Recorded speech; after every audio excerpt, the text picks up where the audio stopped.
കുറച്ച് വെറൈറ്റീസ്, ഇത്തിരി costly varieties വരുന്നുണ്ട്. കട്ടിങ്സിനുള്ള പീസാണ് വരുന്നത്.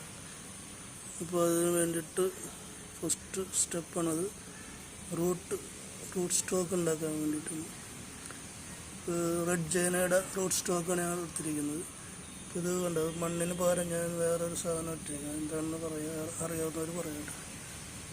ഇത് മണ്ണിന് പകരമാണ് ഇട്ടിരിക്കുന്നത്. ഇത് പെട്ടെന്ന് വേര് പിടിക്കും, ഫംഗസ് ഒന്നും അങ്ങനെ പെട്ടെന്ന് കാര്യമില്ല. ഇത് റെഡ് ജൈനയുടെ റൂട്ട് സ്റ്റോക്ക് എടുത്തിരിക്കുന്നത്. റെഡ് ജൈന ക്രോസ് പോളിനേഷനാണ്. അത് കമേഴ്ഷ്യലായിട്ട് ഉപയോഗിക്കാൻ പറ്റില്ല.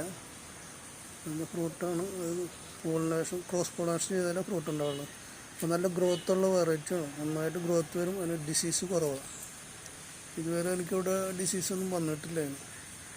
ഇപ്പോൾ 2 വർഷമായിട്ട് എൻ്റെ കയ്യിലുണ്ട്. 2 വർഷമായിട്ട് അതുമ്പോൾ യാതൊരു ഡിസീസ് കണ്ടിട്ടില്ല. ഡിസീസുള്ള പ്ലാന്റിൻ്റെ അടുത്ത് നിന്നിട്ടും അതുമ്പോൾ ഡിസീസ് വന്നിട്ടില്ല. അതുകൊണ്ട് തന്നെ അതിൻ്റെ നല്ല ഗ്രോത്തും ഉണ്ട്. അതുകൊണ്ട് തന്നെ അത് റൂട്ട് സ്റ്റോക്കാക്കി എടുത്തിട്ടുണ്ട്. ഇനി ഇതിൻ്റെ 10-20 ദിവസം കഴിഞ്ഞാൽ നമ്മുടെ പ്ലാന്റുകൾ വരും. കൂടെ ഈ ഗ്രാഫ്റ്റ് ചെയ്യാനുള്ളത്. അപ്പോൾ അത് വന്നിട്ട് വേണം. അപ്പോഴേക്ക് ഇതിൽ വേര് പിടിക്കുകയും ചെയ്യും. അത് വന്നിട്ട് ഇതിലേക്ക് ഗ്രാഫ്റ്റിങ് ചെയ്യണം.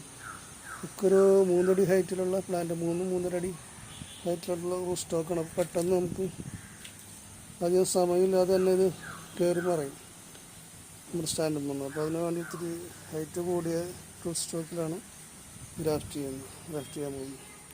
ഇനി ഗ്രാഫ്റ്റ് ചെയ്തിട്ട് കാണിച്ചു തരാം. അപ്പോൾ ഇതാണ് ഇതിനടിയിലിട്ടിരിക്കുന്ന സാധനം. അറിയാവുന്നവർ പറയാം എന്താണെന്ന് കേട്ടോ. എന്ത് സാധനമാണെന്ന്. മണ്ണിന് പകരം ഉപയോഗിച്ചിരിക്കുന്നു.